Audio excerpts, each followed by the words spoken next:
할렐루야. 우리 성도들에게는 두 가지의 삶의 모습이 있을 수 있습니다. 하나님의 약속을 따라 사는 삶이냐, 아니면 자신의 욕망을 따라 사는 삶이냐. 우리는 아브라함과 롯의 이야기를 잘 알고 있습니다. 아브라함과 롯의 종들이 목조지 문제 때문에 갈등을 겪게 됩니다. 그들이 거주하는 땅은 가축을 먹이기 위해 너무나도 턱없이 부족하죠. 그래서 둘은 분가를 결심합니다.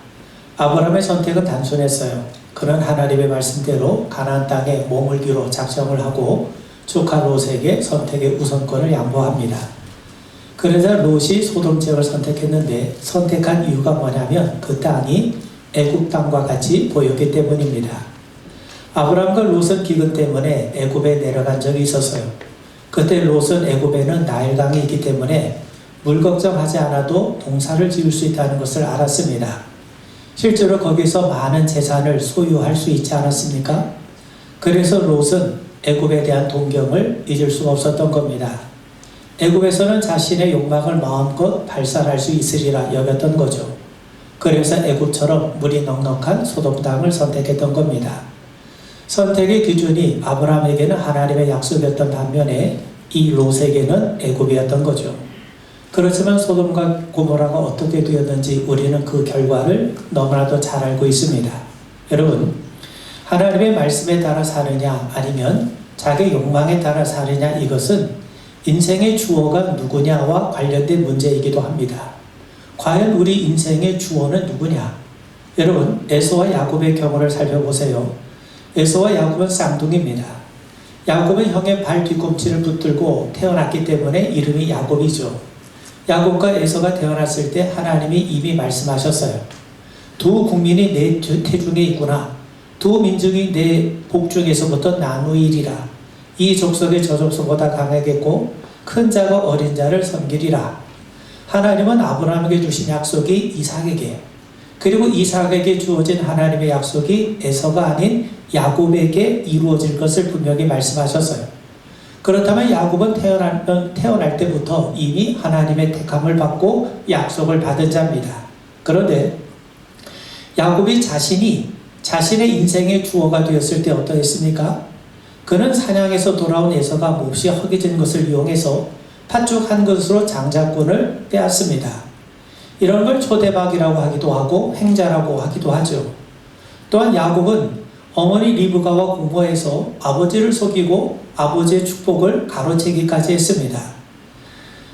아버지를 속여서 집안 전체를 거머쥘 수 있다면 양심의 가책쯤이야 능히 감내할 것으로 여겼던 거죠. 그것도 엄마가 강권하는 바람에 죄책감을 조금이나마 누그러뜨릴 수 있었을 겁니다. 야곱은 그렇게 주도적으로 행했어요. 자기 인생의 주어가 자신이었던 거죠. 그런데 결과가 어땠습니까? 분노한 형을 피해 하라로 도망을 치지 않았습니까? 또 자기 대신 저주를 받겠다며 야곱을 위했던 엄마 리브가를 그 이후 두 번 다시 마주할 수가 없게 되었어요.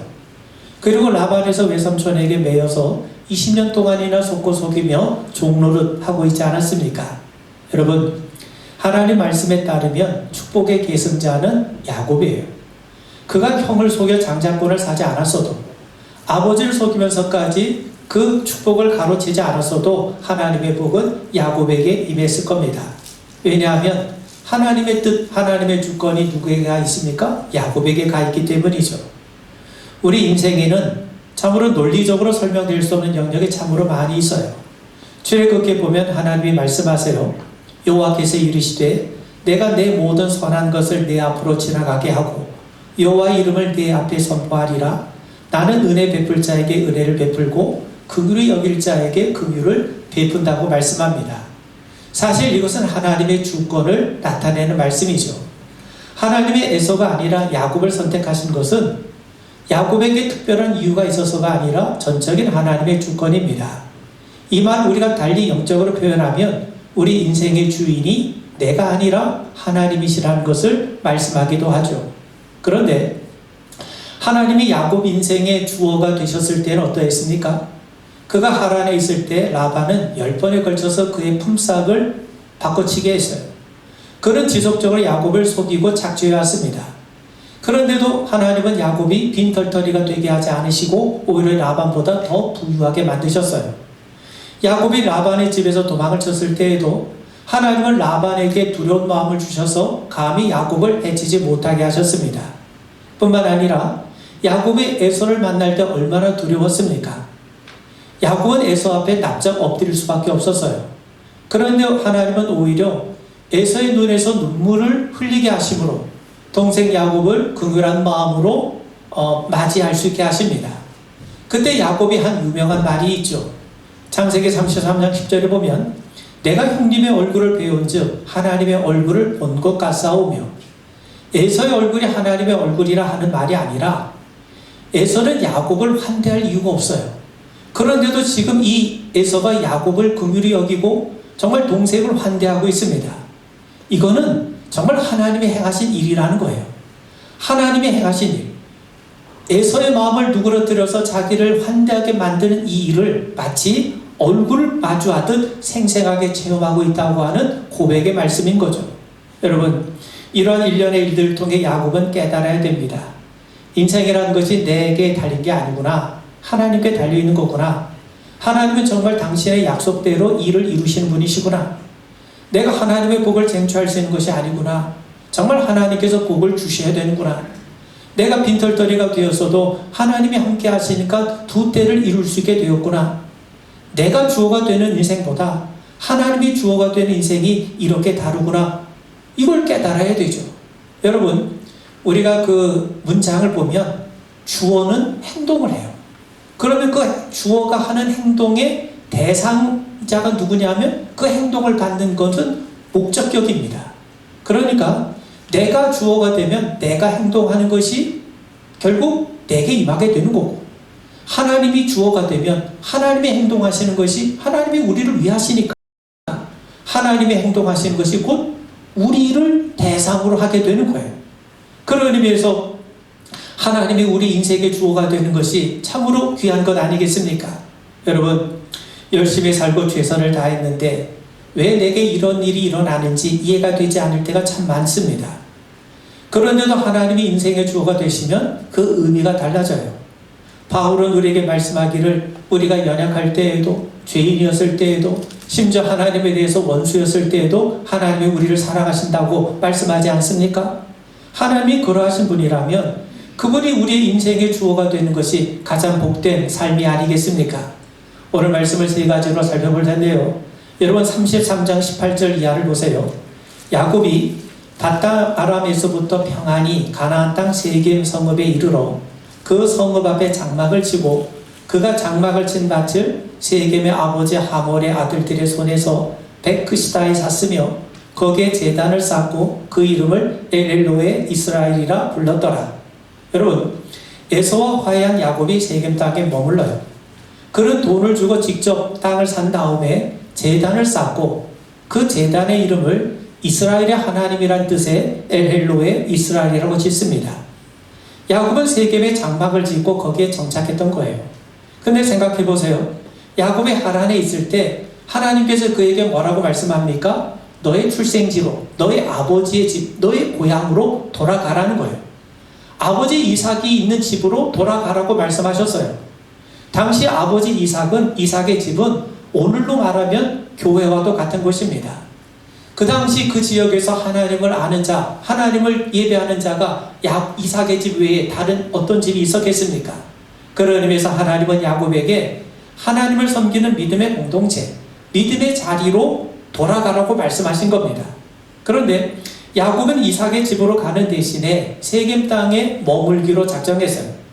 하나님의 은혜를 받았음에도 여전히 자기 인생의 주어가 자신임을 드러내고 있었다는 거예요. 그런데 거기서 인생이 뒤틀려지기 시작합니다. 그는 생각하지도 못한 곤고함에 처하게 되죠. 여러분, 세겜 땅에는 하몰이란 추장이 있었는데 그 추장의 아들 세겜이 야곱의 딸 디나를 성폭행하는 그런 끔찍한 사건이 발생합니다. 야곱의 아들들은 자기 여동생이 당한 수치에 아주 분노를 하게 되죠. 그들은 자신들은 할례를 받은 하나님의 백성이기 때문에 할례를 받지 않은 사람에게는 자기 여동생을 내어줄 수 없다면서 그들이 할례 받을 것을 요구해요. 그리고 그들이 할례를 받자 그 할례를 미끼로 그들이 아파하고 있었을 때 세겜과 그 지역 사람들을 살육하게 됩니다. 이 사건이 주변에 알려지면서 야곱은 아주 큰 곤경에 처하게 되죠. 이제 야곱은 세겜에 머물 수 있는 형편이 되지 못합니다. 다시 말하면 이제 도망자 신세가 될 판이에요. 처음엔 에서에게 쫓기고 또 라반에게 쫓기고 이번에는 세겜 주변 사람들에게 쫓기는 신세가 되었다는 거예요. 바로 그때 야곱이 곤경에 처해서 오도 가도 못할 때, 정말 사면초가에 빠져 있을 때 하나님께서 그를 다시 찾아오십니다.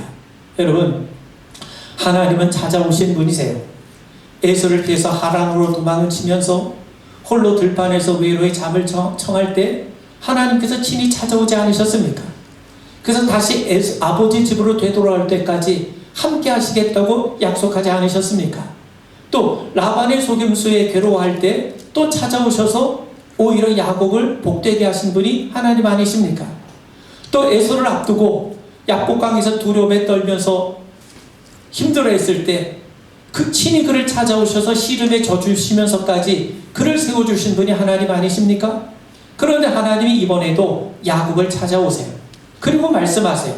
오늘 본문 1절에 보면 하나님이 야곱에게 이르시되 일어나 베델로 올라가서 거기 거주하며 네가 네 형 에서의 낯을 피하여 도망하던 때에 네게 나타났던 하나님께 거기서 제단을 쌓으라. 베델로 올라가라는 거죠. 베델로 올라가서 거기서 하나님 앞에 제단을 쌓으라는 겁니다. 그렇다면 여러분, 야곱에게 베델은 어떤 장소입니까? 하나님이 처음으로 야곱을 찾아오셨던 장소가 베델이에요. 아버지 이삭에게 배웠던 하나님이 친히 야곱에게 임재하셨던 자리가 베델입니다.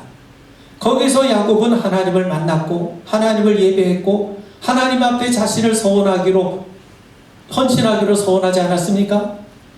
지금 세겜에서 야곱이 처한 상황은 주변 사람들과 싸우거나 아니면 도망을 쳐야 될 상황입니다. 싸우자니 그들과 맞설 힘이 없어요. 도망을 가자니 어디로 도망가야 될지 알지 못합니다. 막막합니다. 그때 하나님께서는 베델로 올라가라고 하세요. 하나님이 친히 사는 길을 알려주신 거예요. 야곱이 가야 할 길이 어떤 곳인지를 하나님이 친히 그에게 알려주신 겁니다. 여러분, 베델은 단지 장소적인 개념만이 아닙니다. 하나님이 야곱을 찾아오셨을 때 그의 상태는 그리 좋지 않았어요. 형 에서를 피해 빈들에서 홀로 잠을 잘 때, 라반의 집에서 속임을 당해서 고생할 때, 야복강에서 하나님의 사자와 씨름했을 때 정말 그는 가장 힘들고 무력하고 내일을 기약할 수 없고 정말 낮아질 대로 낮아질 수밖에 없는 그런 처지에 있었습니다. 그런데 바로 그런 자리에 하나님은 찾아오셨고 그를 만나주셨어요. 그러므로 베델로 올라가라고 하는 것은 베델이라고 하는 장소로 가는 의미가 아니라 삶의 가장 곤고한 상태, 정말 낮아질 수밖에 없는 그런 상태에서 하나님이 만나주신 것을 기억하고 바로 그분 앞에, 그 하나님 앞에 나아가라는 겁니다. 하나님의 은혜 없이는 살 수 없음을 인정하고 갈급한 심령으로 하나님을 찾으라는 겁니다. 자언 8장 17절에 보면 나를 사랑하는 자들이 나의 사랑을 입으며 나를 간절히 찾는 자가 나를 만날 것이냐 분명히 말씀하세요. 여러분, 그런 의미에서 우리는 베델에서 우리를 찾아오신 하나님을 만나게 됩니다. 베델은 인생의 주인이 내가 아니라 하나님이심을 인정하고 깨닫는 자리입니다.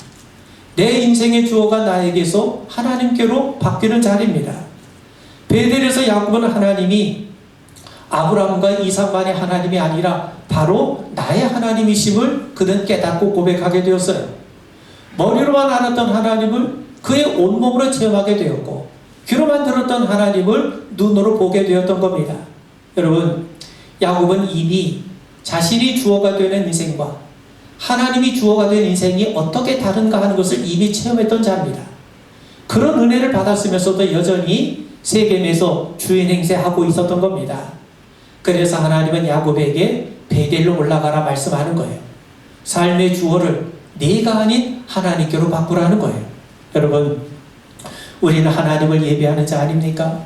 예배라고 하는 것은 하나님께 우리의 삶의 우선순위를 두며 인정하며 사는 거예요.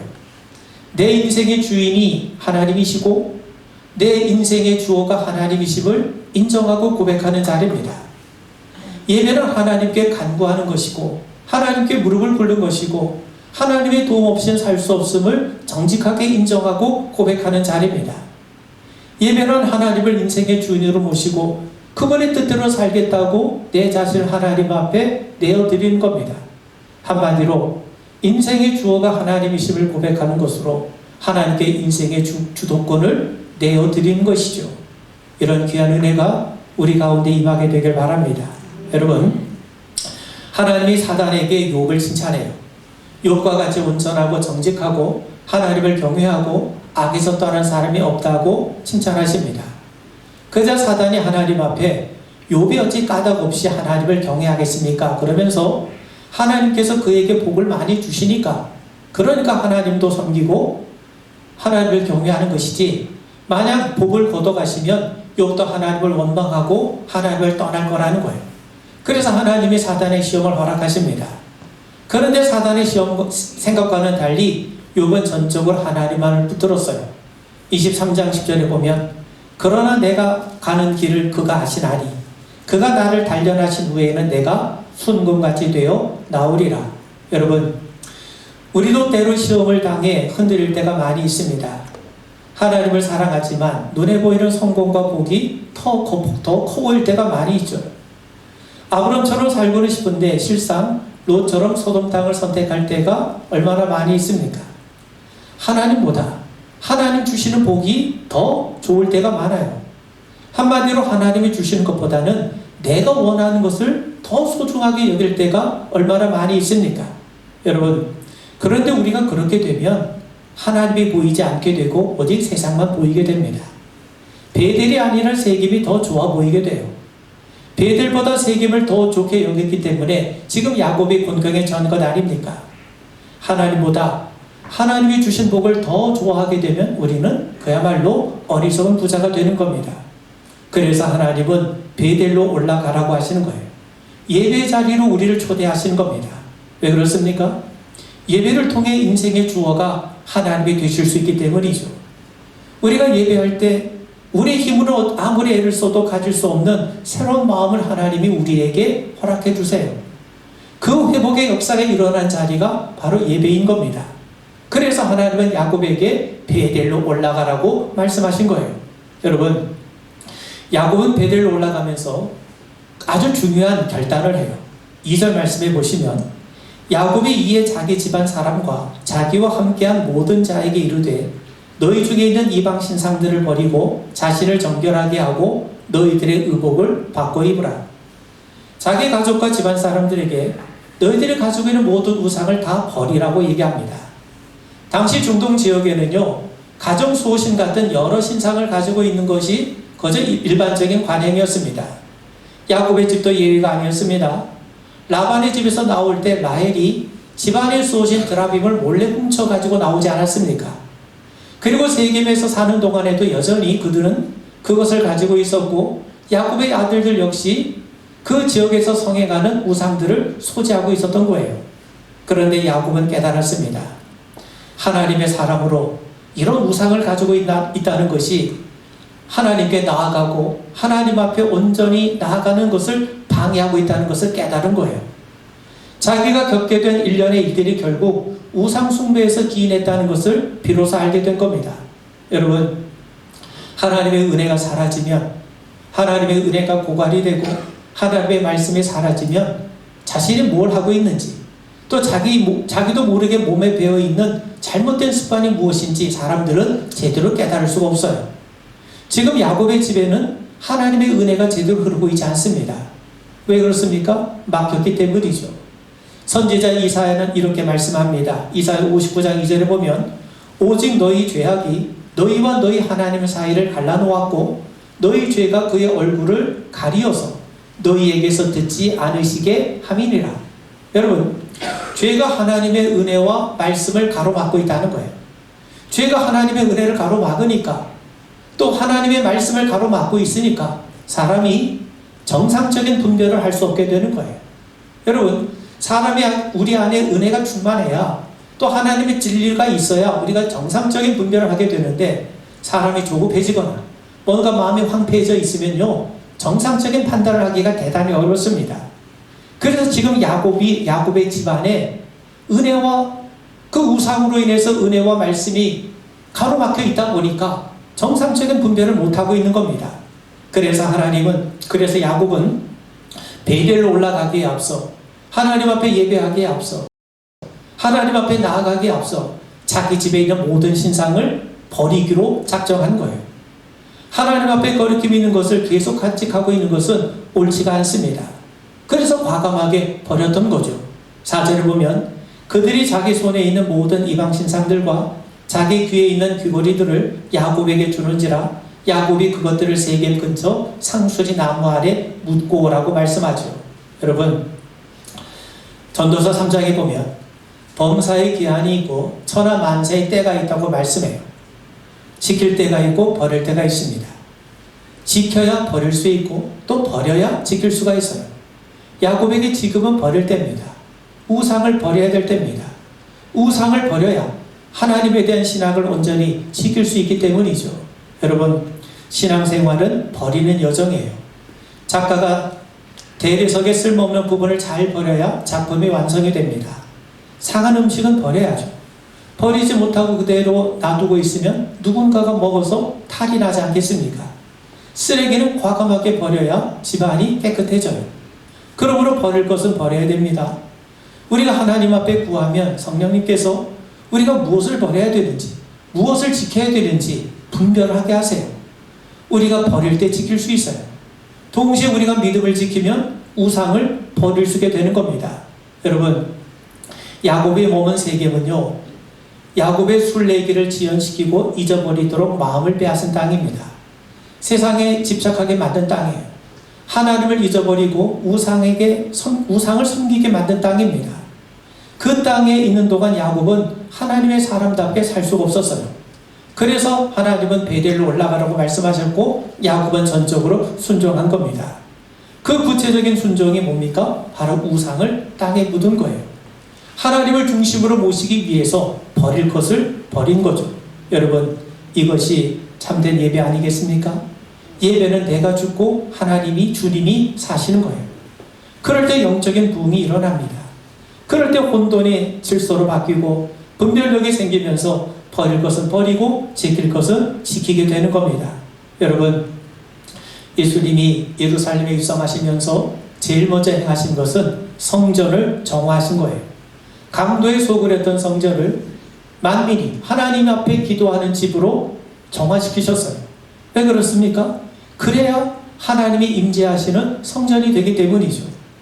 야곱과 그의 집은 형식적으로는 성전인데 실제적으로는 강도의 소굴의 다름 아닙니다. 우상이 가득하기 때문이죠. 그래서 야곱은 우상과 더러운 삶을 다 벗어버리고 새로운 마음으로 하나님을 만나려고 했던 겁니다. 그런데 놀라운 게 있어요. 야곱이 하나님 앞에 분명한 신앙의 다짐과 태도를 보이자 가족들이 그대로 순종했다는 거예요. 4절을 보면 그들이 자기 손에 있는 모든 이방 신상들과 자기 귀에 있는 귀걸이들 야곱에게 주는지라. 자기들이 붙들고 있었던 우상을 다 버렸다는 거예요. 어떻게 버렸습니까? 야곱이 분명하게 하나님 앞에 분명한 태도를 취하니까 그 자녀들이 따르게 된 거예요. 여러분, 우리들의 자녀들의 신앙을 바르게 세우기 위해서는 더욱더 중요한 게 뭡니까? 우리들이 먼저 하나님 앞에 바르게 다짐하고 서는 겁니다. 마지막으로요, 야곱이 하나님을 온전히 따르기로 결심하자 놀라운 일이 발생합니다. 여러분, 35절을 보면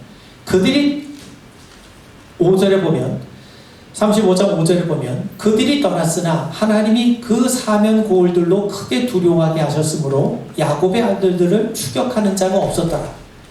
하나님이 주변 마을 사람들에게 야곱과 그의 가족을 두렵게 여기는 그런 마음을 주셨어요. 하나님이 그들에게 두려운 마음을 주니까 어느 누구도 야곱과 그 가족을 추격하는 자가 없었다고 말씀합니다. 우리가 버릴 걸 버리면, 하나님 앞에서 우리의 신앙을 바로 지키면 하나님이 책임져 주세요. 여러분, 야곱은 이미 라반 집에서도 형 에서를 만났을 때에도 하나님이 함께 함께 하시고 도와주신 것을 경험하지 않았습니까?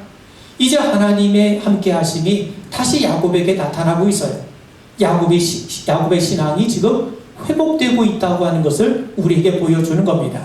여러분, 야곱이 세겜 땅에 머물 때를 기록한 내용이 34장에 나와요. 34장에 보면 디나가 성폭행을 당합니다. 야곱의 아들들이 하나님의 백성임을 나타내는, 하나님의 백성임을 상징하는 할례 의식을 빙자해서 사람들을 죽이는 아주 끔찍한 일을 자행합니다. 하나님의 약속이 있는 집안에서는 도무지 일어날 수 없는 일들이 야곱의 집에서 발생하고 있어요. 그런데 중요한 게 있어요. 34장에서는요, 하나님이 단 한 번도 언급되어 있지 않다는 겁니다. 세겜에서의 야곱의 모습은 하나님 없는 삶의 모습을 우리에게 단적으로 보여주고 있다는 거예요. 반면에 베델로 올라가는 장면이 기록된 35장에는요, 하나님이 무려 12번이나 언급이 되고 있어요. 여러분, 하나님의 백성들에게는요, 특별한 복이 있습니다. 특별한 보호가 있어요. 우리는 다윗을 잘 압니다. 다윗이 뭐라고 고백합니까? 시편 27편 2절 이하를 보시면, 악인들이 내 살을 먹으려고 내게로 왔으나 나의 대적들, 나의 원수들인 그들은 실족하에 넘어졌도다. 군대가 나를 대적하여 진실지라도 내 마음이 두렵지 아니하며 전쟁이 일어나 나를 치료할지라도 나는 여전히 태연하리로다. 여러분, 다윗은 두렵지 않다는 거예요. 적들이 나를 추격해오고 내가 전쟁 가운데 한복판에 있고 원수가 내게 달려든다 할지라도 나는 두렵지 않다는 거예요. 왜? 하나님이 나에게 주시는 평안이 있고 하나님이 나에게 주시는 특별한 보호를 믿었기 때문이죠. 여러분, 실제로 사울이 3,000명의 군사를 풀어서 다윗을 잡으려고 했는데 다윗을 잡았습니까? 잡지 못했어요.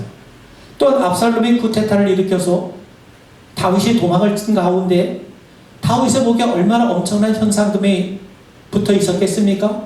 그런 데서도 다윗은 평안함을 잃지 않았습니다. 왜 그렇습니까? 하나님께서 보호해 주신 것을 알았기 때문입니다. 그래서 그는 인생의 가장 큰 위기 속에서도 그렇게 고백할 수 있었던 거예요.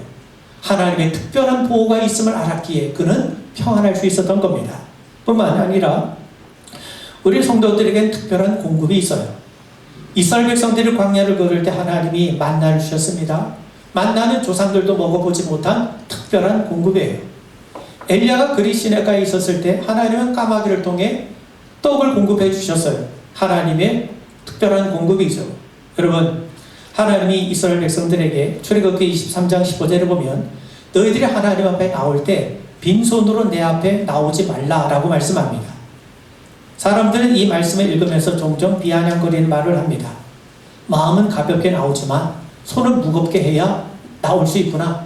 하나님도 우리 두 손에 무겁게 들고 나오는 것을 좋아하시는구나. 그렇게 생각합니다. 근데 그런 의미가 아니에요. 여러분, 이스라엘 백성들이 출애굽을 할 때 그냥 나왔습니까? 애굽 사람들에게서 온갖 금은 폐물을 이 손에 들고 나왔어요. 애굽인의 입장에서 보면 지금 떠나는 종들에게 금은 폐물을 줄 리가 있습니까? 그럴 리 만무하죠. 그런데 하나님께서 애굽 사람들의 마음을 움직이시니까, 그들에게 감화 감동을 주시니까 금은 폐물을 아낌없이 이스라엘 백성들에게 내어주게 하셨어요. 그래서 이스라엘 백성들은요, 애굽에서 노예로 있다가 나올 때 빈손으로 나온 것이 아닙니다. 빈손으로 나온 것이 아니라 하나님이 주신 두둑한 것을 손에 쥐고 나오게 된 거죠. 자, 여러분, 이것은 이미 하나님이 아브라함에게 약속하신 거예요. 400년 동안 네 후손이 아모리 족속의 죄악이 차기 전까지 그 애굽에서 노예로 있다가 그들이 나올 때는 손에 금은 폐물을 가지고 나오게 될 것을 이미 말씀하셨고 그 말씀 그대로 이루셨어요. 그런 의미에서 여러분, 하나님 앞에 빈손으로 나오지 말라는 것은 하나님께서 빈손 들고 나오지 않도록, 하나님 앞에 우리가 나올 때 들고 나올 것이 있도록 하나님께서 우리의 인생을 채워주시고 복되게 하시고 풍성케 하신다는 약속이에요. 그런 의미에서 여러분, 하나님은 당신의 백성들을 보호하세요. 당신의 백성들을 돌보십니다. 그들에게 공급해 주시고 그들을 인도하시고 그들을 책임져 주신 것을 분명하게 믿으셔야 됩니다. 그러므로 우리에게 가장 귀한 복은 베델로 올라가는 겁니다. 하나님께 나아가는 겁니다. 그것이 야곱이 사는 길이고 그것이 바로 우리가 사는 길입니다. 예배할 때 보통 예배의 부름이 있지 않습니까? 인간이 하나님을 부르는 게 아니라 하나님이 우리를 부르시는 거예요. 하나님이 왜 예배에서 우리를 부르십니까? 우리를 고치시기 위해서, 우리를 회복시키기 위해서, 우리에게 복 주시기 위해서, 우리와 함께 하시기 위해서 하나님께서 길을 열어놓으시고 우리를 초청하시는 겁니다. 그러므로 여러분, 우리가 예배에 승리하면 삶의 중심축이 달라져요. 그래서 세겜을 떠날 수 있게 되는 겁니다. 베델을 향해 올라갈 수 있게 되는 겁니다. 말씀의 중심이 되어서 성령이 인도하신 대로 살아갈 수 있게 되는 겁니다. 우리는 비로소 하나님의 영광을 위해 살게 되는 거죠. 그와 같은 은총이 야곱에게만이 아니라 오늘 우리에게도 그대로 이루어지는 역사가 있기를 주의 이름으로 축원을 드립니다. 우리 기도하겠습니다. 우리가 베델로 올라가게 하옵소서. 하나님 앞에 나아가게 하옵소서. 우리 인생의 주인이 주님이시고 우리 인생의 주어가 하나님이심을 고백하게 하옵소서. 하나님께서 우리를 위해서 행하시는 그 놀라운 일들이 바로 우리에게 임하고 우리의 열매가 될 수 있도록 도와주시옵소서. 예수님 이름 받들어 간절히 기도하옵나이다. 아멘.